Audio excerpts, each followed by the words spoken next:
This is what Ménière's disease felt like for me, and this is how it affected my everyday life. I'm not making this video as a medical advice. I just want to be honest about what I experienced, because I know there are people out there trying to understand what they are going through.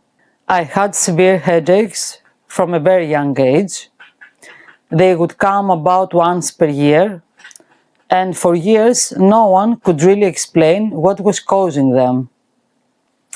Then one day, after many years of this pattern, I suddenly collapsed. When I came back, when I regained consciousness, I couldn't hear from my left ear. For months after that, I had constant ringing in that ear. Even normal sounds became hard to tolerate. For years, doctors couldn't tell me what was wrong. I went through so many tests, and it took a very long time before anyone could finally put a name to it. By then, my hearing loss was no longer coming back. I was admitted to a neurological clinic. I had scans and a balance-related testing, and they ruled out everything else. Eventually, because of my symptoms and everything they had excluded, the diagnosis was Ménière's disease. At that point, I was dealing with severe headaches, dizziness, vomiting, hearing loss, and constant ringing in my ear. The vomiting was especially bad in the beginning. I lost a lot of weight, and the repeated vomiting even caused problems with my esophagus because of the acid. Eventually, I was referred to a doctor who was not only very good at his job, but also a very good human being. He was one of the first people who truly understood what I was going through, and I've had the same doctor ever since. By that point, my whole life had already started to change. I had to stop working, and I had to change the way I lived. In the beginning, I was carrying a lot of anger and frustration. The constant ringing in my ear was incredibly hard to live with, and I was still trying to understand what made my symptoms worse. I remember going out with friends, drinking alcohol, and then getting dizzy afterwards, because at the time I didn't yet know that alcohol could make things worse for me. There were so many things I had to learn on my own. My social life changed too. Some friendships faded naturally, and in some cases I had to distance myself from people.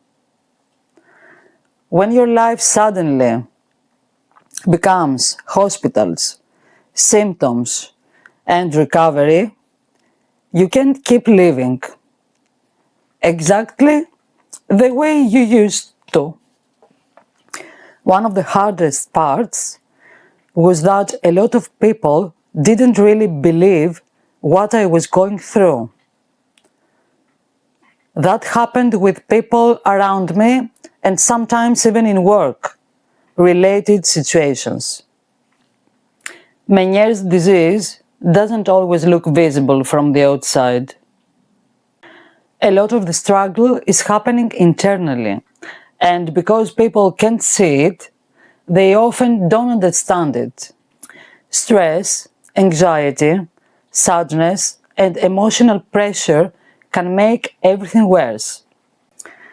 And that's a very hard reality to live with, especially in a world that everything moves fast and people expect you to keep up. It took me many years to learn how to live with this condition.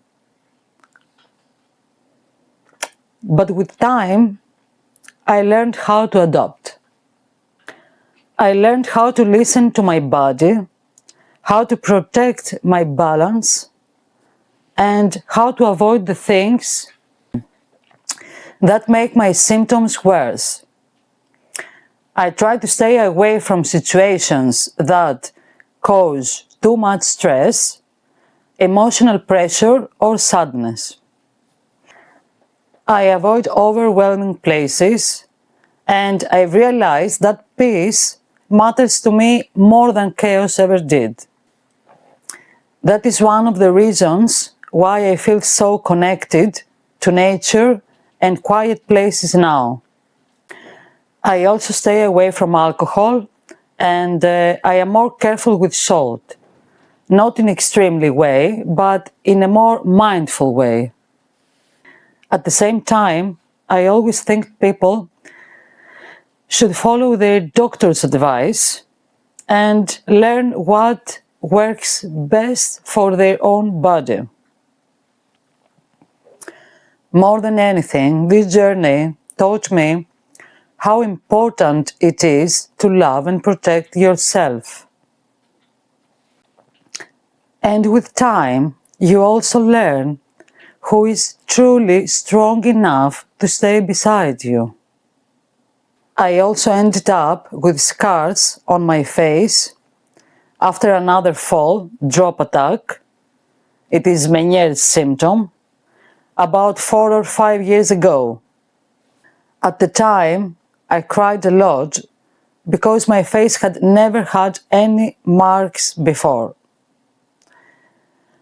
But with time, I learned to love my face and more my scars too, as part of who I am.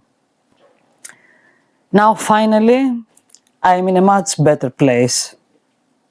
I've learned how to live with the ringing, and even though it still gets stronger at certain times, especially around hormonal changes and my period. For about 2 weeks, I feel more stable. For the other 2, I have to be much more careful, but over time I've learned how to manage that rhythm too. I've also learned how to notice the signs before an episode starts. I can usually feel when it's coming, and when that happens, I stay home and take care of myself. Living with Ménière's disease changed my life completely.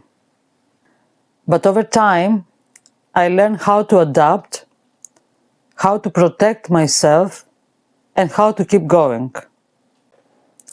And if anyone watching this is going through something similar, I hope this video makes you feel a little less alone. I still try to work, stay active, and keep going with my life, but I am careful. I do not always feel comfortable going out alone, so I usually have someone with me. When I feel unwell, I need a lot of rest and sleep. Ménière's disease is a chronic condition, and even though there is no cure, I've learned how to live with it. I've learned that the most important thing is to understand your body and learn how to live with it. I moved to a quieter area where life feels slower, calmer, and less overwhelming. That kind of environment helps me a lot. I am surrounded by nature. You learn to survive it first, and then slowly you learn how to live again. Even my voice changed because of a lot of vomits and the acid. Listen to your body and keep going.